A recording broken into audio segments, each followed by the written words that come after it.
Fall fishing season is just around the corner, and Border Sporting Goods is your fishing headquarters for rods and reels from G. Loomis, St. Croix, Fenwick, Lewes, Shimano, Daiwa, and Abu Garcia. No matter what species of fish you are targeting, Border Sporting Goods has the perfect setup to make your next trip on the water a success.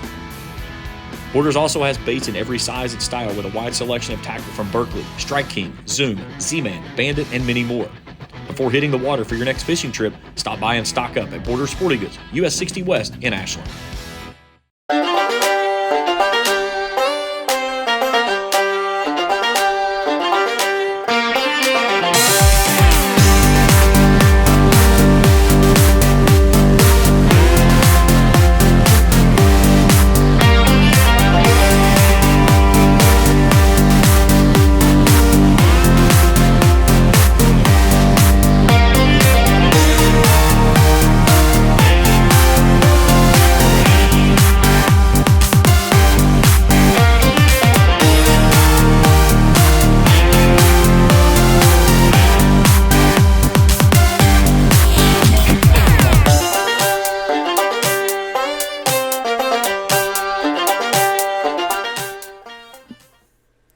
And welcome into Casting with the Coaches. He's Evan Ferguson. I'm James Collier.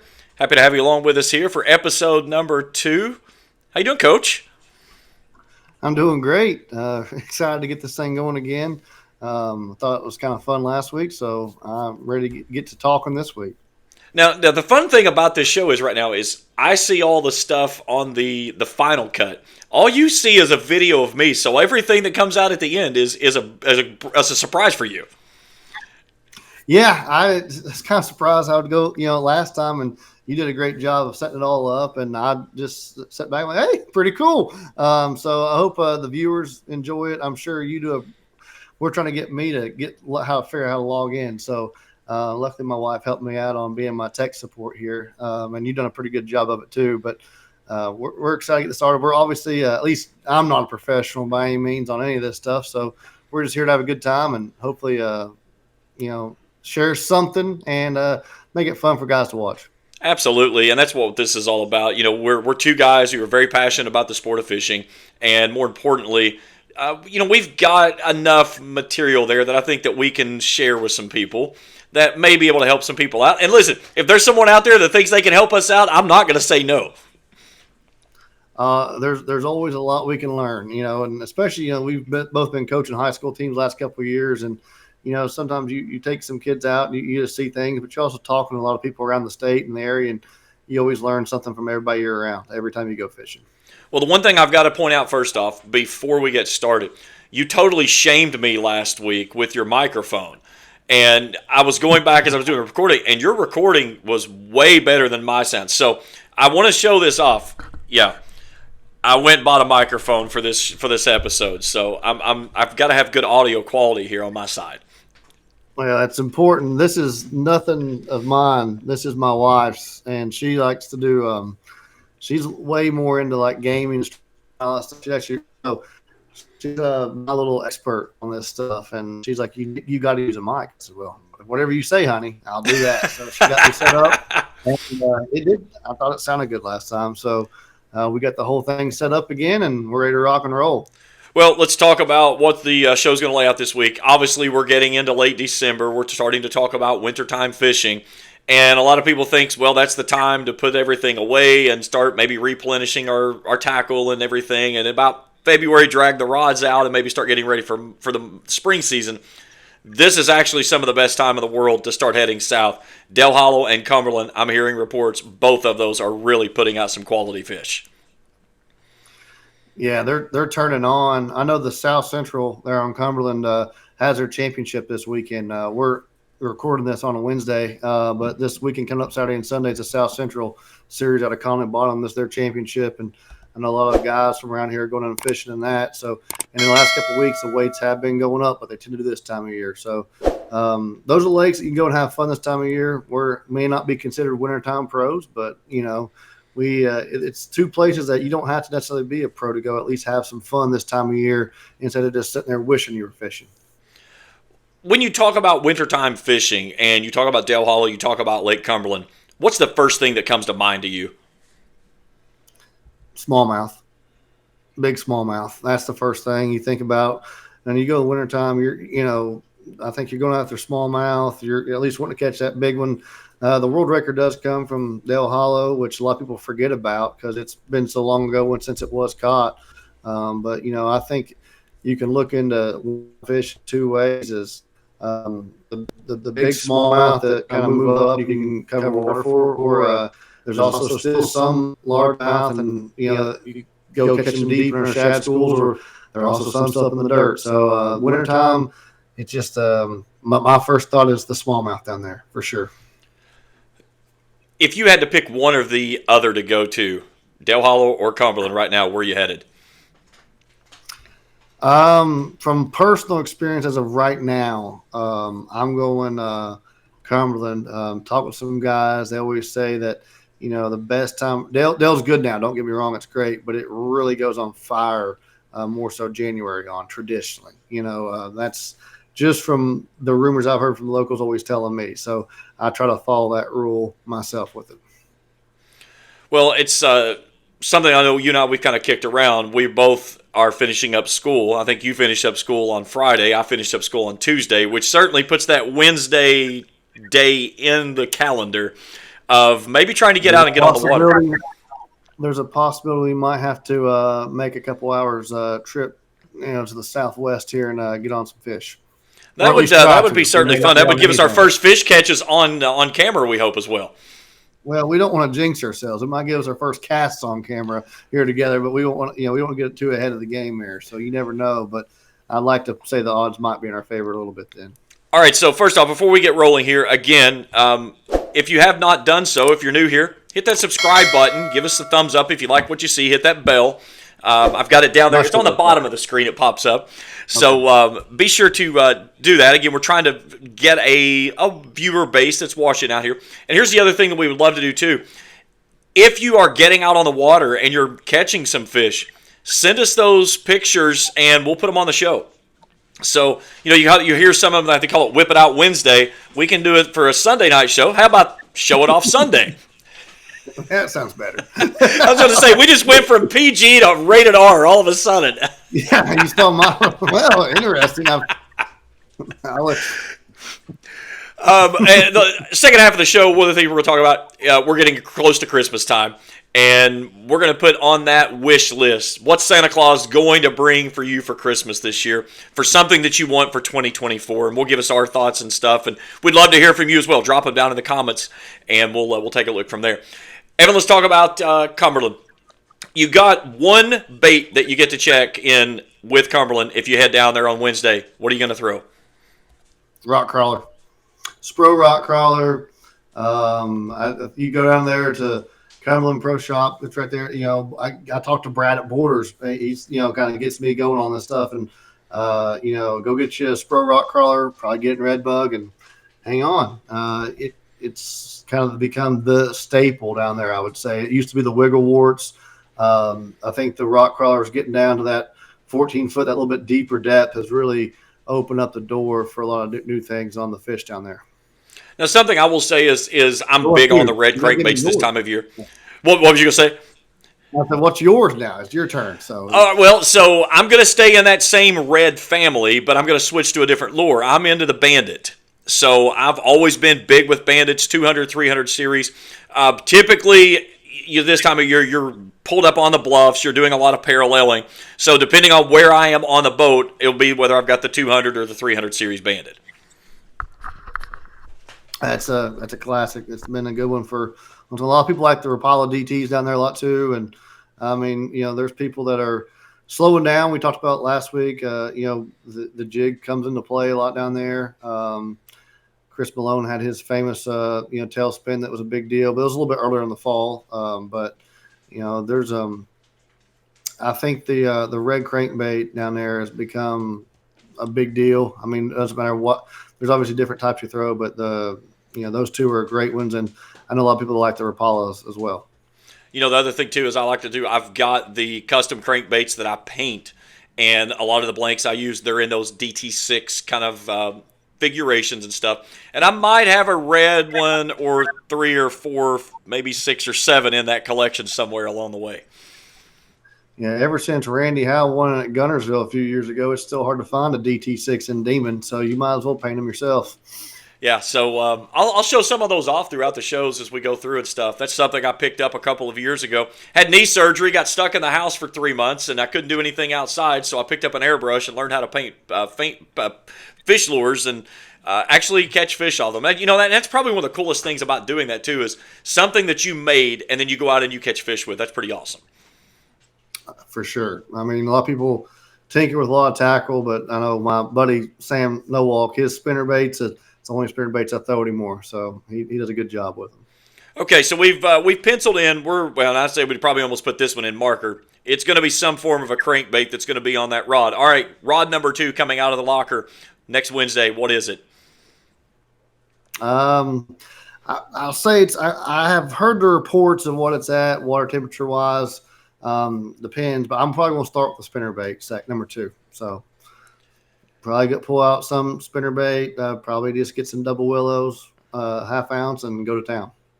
Well, you pull out the spinner bait, which is another bait that I love as well. I'm going to follow it up. I'm probably going to bring out the jerk bait and start doing a little bit of ripping and pausing and stuff. And I've found that something, especially this time of year, that clown colored rogue or the really like the goldish color, the stunna's really tough to beat.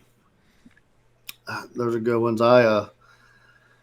I've been kind of getting partial to the mega basses here lately and spending a fortune on them, but it's they've been good, and I think anything just give them a little flash down there. I'm partial to Pro Blue, so if you can't catch on the basic one, in my opinion, it's dirty enough to pass that. I ain't throwing a jerk bait. I'm gonna get shallower. So that's how I look at it. Funny story. We talk about these jerk baits and the baits and the cost that they're in there now. So the stunna's right at $15 a pop. We were fishing the regionals over at Cave Run in the high school regional last year, and I had a kid on my boat, first year fishing, really being out on the boat and everything. We roll up on the flats and we're ready to make our first cast, and all I hear is a pop. And he just took a $15 stunner across the power pole in the back, and it is just in pieces. It happens quite a bit. It's not a fun way for one to go. It'd be better to be lost, like somehow breaking it off on a fish and being depressed that way. But at least this way you didn't have to lose a fish for it. He lost 2 like that day. I told him, I said, you're not getting a third. No, probably not good. You look at wintertime fishing, and some guys, they look at it as like, well, the weather's too cold or this doesn't set up right. There's a few key things that you really look at when you get in this time of year, and we talked a little bit about this last week, but when you see that sun pop out, those days in the winter, especially when you're talking about around rocks, those can be some of your best days that you can get the entire winter. To me, it's, to me, when that sun pops out, I personally, whenever we're talking about going down to Cumberland, I'm thinking about largemouth then. At least myself, I've been having my hind end kicked every time I've tried to keep dreaming for that big smallmouth when the sun's out. But, if the sun's out, they do like to slide up on those rock walls. They'll pull up and suspend. I think that jerkbait really comes into play then, and as well as, flipping a jig or something. If you get around a little bit shallower rock, a little bit of something choppy there a little bit, even the crankbait can come into play. But those sunny days, if they just want to come up, especially the later in the winter it gets, I think they pull up there and sun their eggs and, get ready for the spring. It's funny, we talk about the weather here with the smallmouth, and typically you think in this area, when you're talking about the best bite that you're going to get for the smallmouth, you're thinking about cloudy days, dingy days, really kind of ugly days. But you go up north and it completely flips. You want the sunshine up north. That's the days when they really seem like they eat it better. Yeah, it'd be really cool. Smallmouth around these neck of the woods would like that beautiful bluebird sky that we could all relax and just be happy to be out there on the water instead of having to suffer and fight for it. But these kind of mountain smallmouth down through here in these big highland reservoirs, they definitely like the overcast wind. But the smallmouth, you hear about everybody, you see it on TV, and if you've been up to Erie or St. Clair, you've experienced it. Those bright sunny days are the ones you really are looking for up there. Well, let's certainly hope that we can put something together and get out on the water, because One of my buddies went to Dale last Sunday, and they sent me some absolute chunks that they caught, and they said this was a tough day, and it was. It was the second day after that front that had pushed through on Saturday when all that rain came through. But he said the ones that they did catch were quality fish, and I know this time of year, there's nothing better than ripping that crankbait through there and having something about rip about out of your hands. Yeah, I can twist my arm to get that done if we have to. But no, I know the guys, the Billy Westmoreland was catching a lot of fish too down there at Dale Hall a couple weeks ago. So it's turning on too. And I mean, if you want to go there, I'm not going to fight it. So we'll have to hopefully get some fish on camera somewhere. Absolutely. Now, question on when you look at Cumberland, what do you like? Do you like the upper end of the lake toward Conley Bottom, or do you like to go down toward the dam? It just depends. To be honest with you, when I first went to Cumberland, the first place I ever stayed at was Grider Hill Marina there in Indian Creek, and was kind of stuck around there, fished Indian, beaver, otter, kind of the main lake through there, and had a lot of fun. But that was right when I kind of really started to get into bass fishing. So started there and enjoyed it. Then next couple times I went back, it was always there in the winter, and I stayed kind of that lower end coaching the high school team. We always launched out of Burnside, for the SAF championship down there.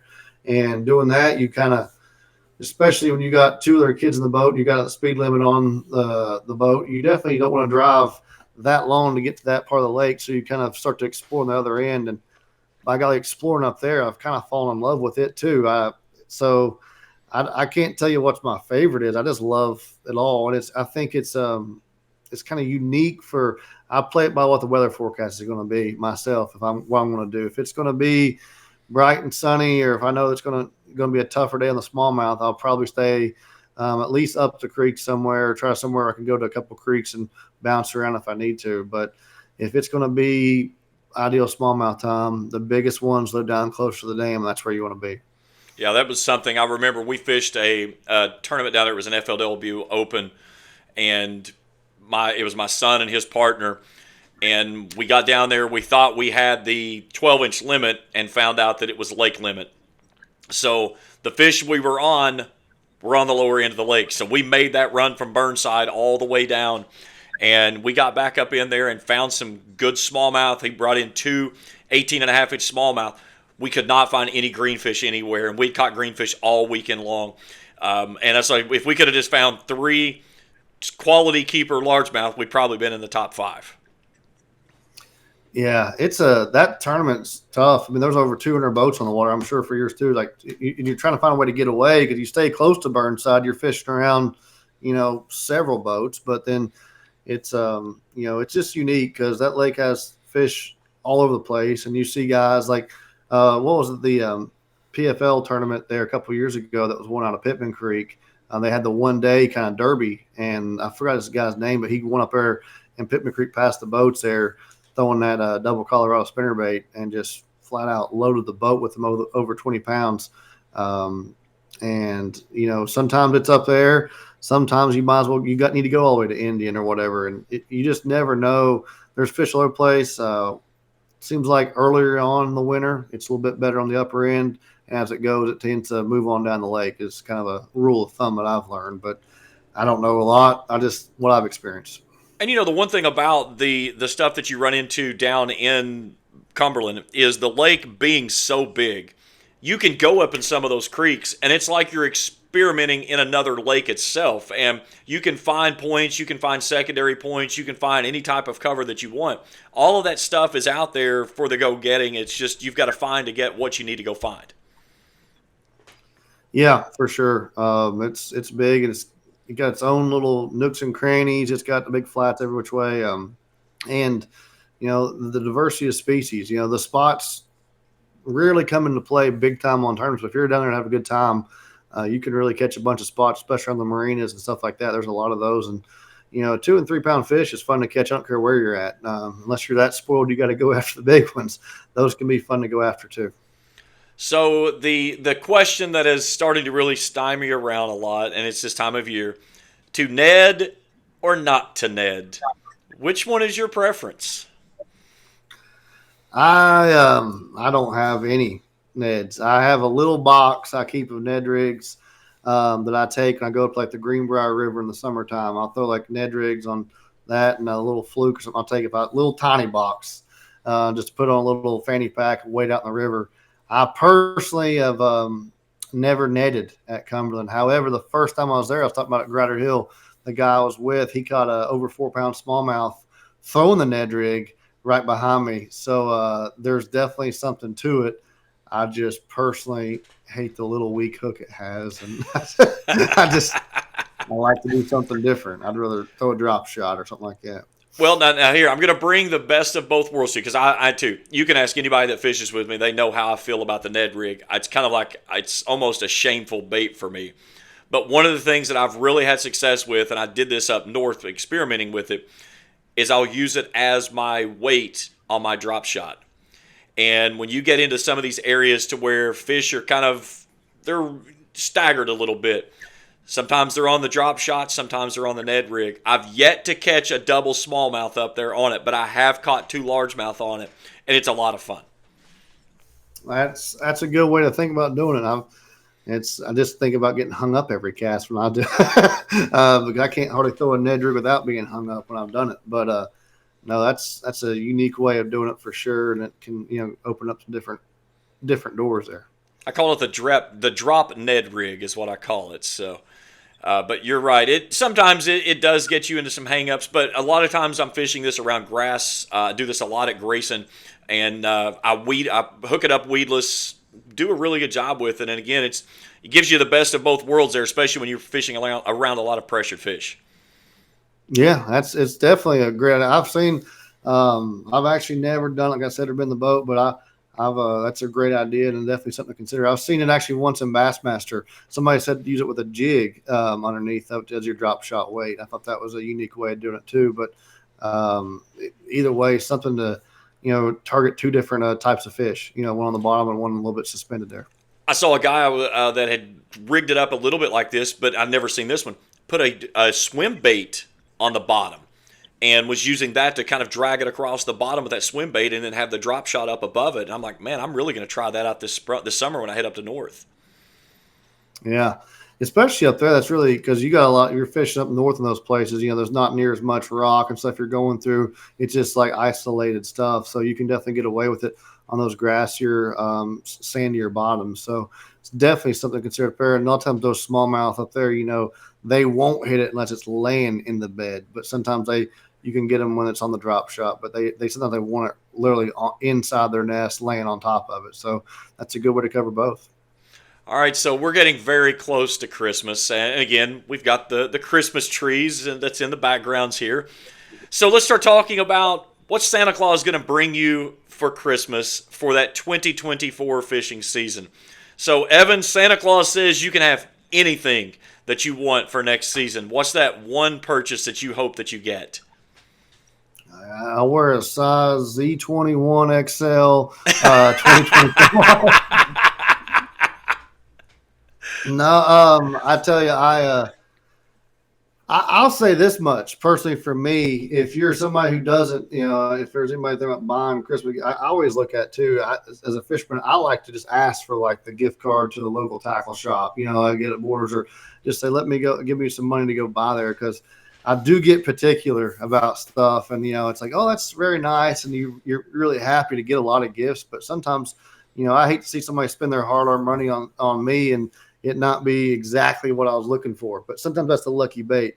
I think I definitely would like to get a new Falcon rod. I love Falcon rods a lot. They're my favorite ones I use. If I had to go for something, I wish I was sponsored by them. I'm not. I just would like to get a new Falcon lowrider this year and or two or three and kind of fix up my lineup a little bit there. I'm kind of with you. I'm loyal to Lew's. I started fishing Lew's about 4 years ago or so and have fallen in love with them. I love their cranking sticks. I think they're one of the best glass sticks I've ever thrown with crankbaits. They're really good. They've got two different models for a kind of a heavier deep diver crankbait and then some of your smaller crankbaits. It's got a really good rod tip on them.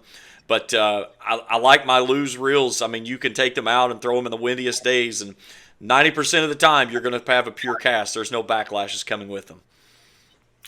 Yeah, I'm gonna go ahead and share. They are great, but if we're able to share funny stories, I have to. My buddy's gonna laugh when he's gonna watching this, but he has the all-time best comment ever on a loose reel. We were fishing at Yatesville, and they are great reels. Don't get me wrong. I think loose reels are great, and he's going along, and we're looking at what we was wanting to go to because we kind of weren't happy with the previous reel we were kind of both using a lot of. And he goes, I tell you what, these new lures are amazing. He said, he goes, this is like the best money can buy. These are great, high quality. He goes to make it. I promise you, the very next cast, he casts out there, and the whole reel explodes. I mean, it just poof. The whole side plate popped out, spring loaded. The spool shot out in the lake. The side plate, popped off. The spring went out in the lake. We had to reel the line back in to pull the spool back in the lake. And I've never not had given him a hard time. Anytime I hear somebody, we talk about loose reels, I just always going to go to my head. He goes, these are the best you can have nowadays. And they have been great since. Don't get me wrong. And I'm not trying to bashing them, but I'll never forget like the luge reels. That's the best one. Poof, thing explodes. I mean, I just could crack up thinking about it still. Yeah, you talk something up, and that's the way it always works. You talk it up, and then boom. I had a similar situation with my high school kids a couple of years ago. I'm sponsored by Spear Point Hooks, and it was a new product that had just come on the market, and I'd really never seen anything. They were really unique, and I liked the way they looked, so I contacted them. We worked out a sponsorship deal, and so I got a lot of their products and started fishing with them, and the hookup rate is amazing with them. I mean, when you stick one on a spear point, it's not coming loose. And so I had one of my high school kids, and we were flipping some bushes down in Kentucky Lake, and the very first hook set, he sets back on this, and he snaps a hook right in half. And 5 minutes before that, I told him, I said, these are the most durable hooks I've ever fished with. They catch everything. Nothing comes off. And he comes back and he goes, Coach, what am I supposed to do with this? And I said, that one got past the manufacturer. That one wasn't gone through quality control. Just a defect. Tie another one on. Yeah, you were testing it out, and that was just a prototype. And it didn't make it. Yeah, that was just a prototype. It never fails. And, you brag on stuff, and that's what I learned. It's always just kind of going to let you got to go with what works, and because it seems like all that stuff.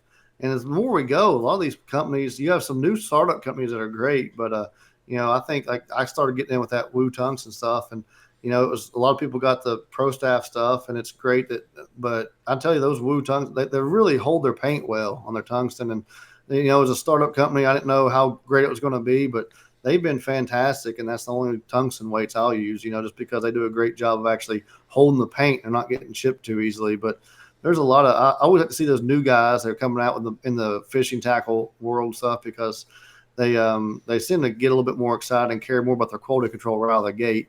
You get some of these companies that are trying to cut costs, and I think that's where you run into problems. One of the things that I will say is when you talk about, and we've talked about it throughout the entire show, it's like potato. You like the rock collar. I was more about the bandit, and mega bass versus the stunner. I mean, the technology has made so much available for us on the lake to where you have to put the equipment, the line, the lure that you feel confident with in your hand, and that is going to give you more opportunities of catching fish. I mean, for sure. I don't really think tackle matters nearly as much as we give it. We give it credit for. I think it's all about how you make the precise cast. If you're fit, how are you fishing? If you don't want to splash up the cast, be able to roll it in there. People a lot of times are like, well, I threw right there and I didn't catch one on that. Well, you were 6 inches away from it. I mean, a fish, we don't get a lot of times these fish aren't super actively feeding. If they're not actively feeding, you got to play that neutral mood, or it's got to get it right on its nose a lot of times. And if you flip it and click your reel and it's going to pull away the pendulum off, you're just wasting your time. And it seems like it happens over and over again.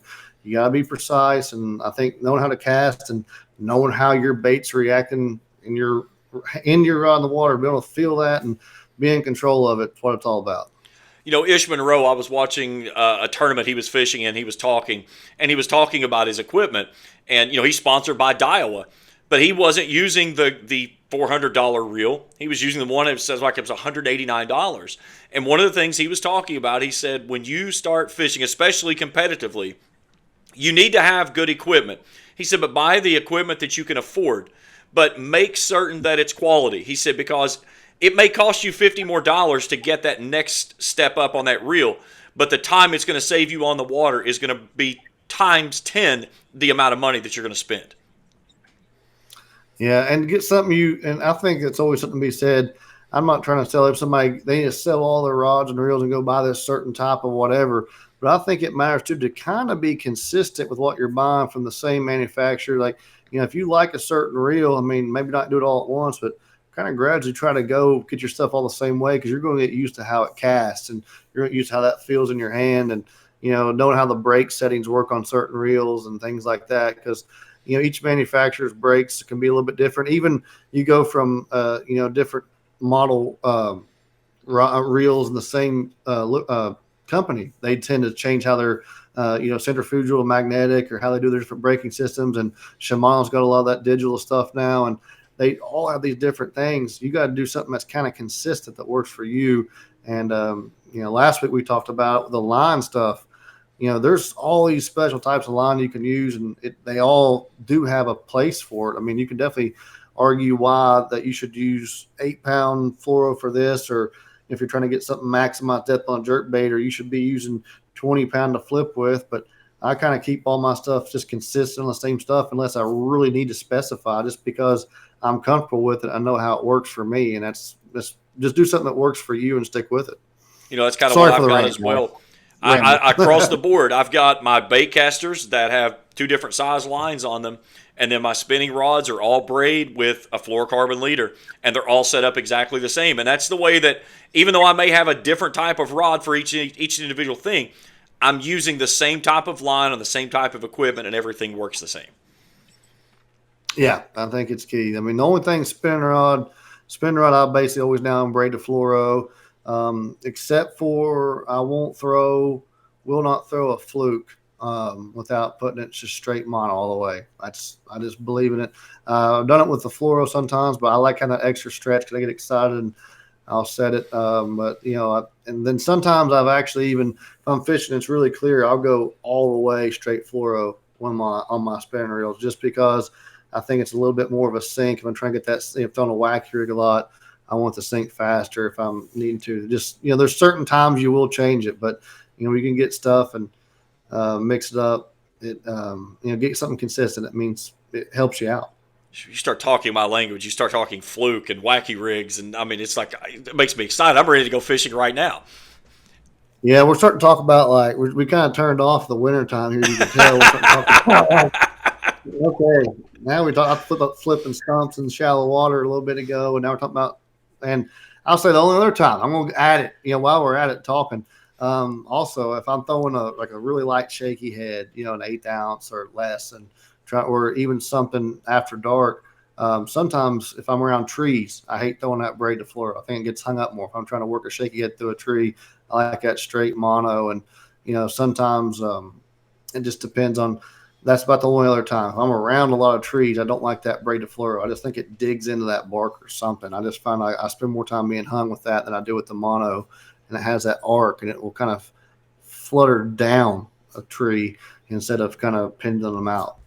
Maybe it doesn't, but from what I've seen, it seems to matter. You can see the flutter here over and over again. It's all about the flutter effect. It's all the flutter here. Yeah. All right, Coach. So hopefully we can we'll get out Wednesday, and we'll do some details here and see what we can get. But if we get out on the water, we'll certainly have some cameras with us. So hopefully we'll get some good stuff from the film and have it for the next week. But again, if you're first time with the show here, again, hit that subscribe button. Give us a thumbs up if you like what you see. Hit that little bell, and each time we put a show out, you'll get that live update. And again, the way to follow along with us, if I can find my button here. Here we go. There we go. On social media, at Coasting with the Coaches. That is on YouTube. He's at Coach eFerg12. I'm at Collier SZ Live. You can follow us for all kinds of useless information throughout the event here. And again, we can't say enough about the great folks over at Border Sporting Goods, Brad and the gang, for everything they do for us. And we're going to have some giveaways coming up that we'll be able to do with some of the listeners and the viewers from the shows and stuff. But again, If you've got something you like about the show, something you want to see, drop it in those comments below.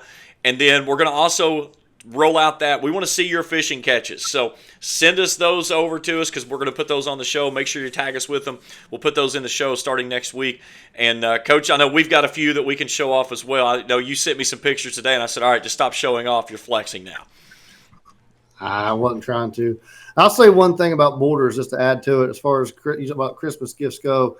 I've talked about this a lot to guys, and I think Borders has one of the best selections around of kind of like true bass fisherman tackle. Okay. And it's like, you didn't go to, not trying to downgrade. You don't go to Bass Pro or Walmart where you're just going and they're having all these special selections of every Berkeley power bait or all this. They have like the stuff you just can't find everywhere. That's what I love about Borders. You can go get stuff that's like a unique bait that you can't always find somewhere. And if you're trying to get a gift for somebody, you don't know what you get, Brad will definitely hook you up in there. And he knows what works. He might know a thing or two, but I don't want to give him too much credit. Don't give him too much credit. We'll get him excited. We'll have to bring him in as a special guest some night. Oh, he'll be a guest for sure. We'll crank it up, and I'm sure he'll spread some wealth on us. Without a doubt. Coach, let's wrap up episode number 2. We'll hopefully put it on the water next week, and we'll have some great footage for the next week's show. But enjoy the weekend, and I'll talk to you soon. I look forward to it. Like, ready to get on the water. Guys, there's our links again. Follow us on social media, YouTube and on Twitter. For the coach, Evan Ferguson, I'm James Collier. Thanks for tuning in here on Casting with the Coaches, sponsored by Border Sporting Goods.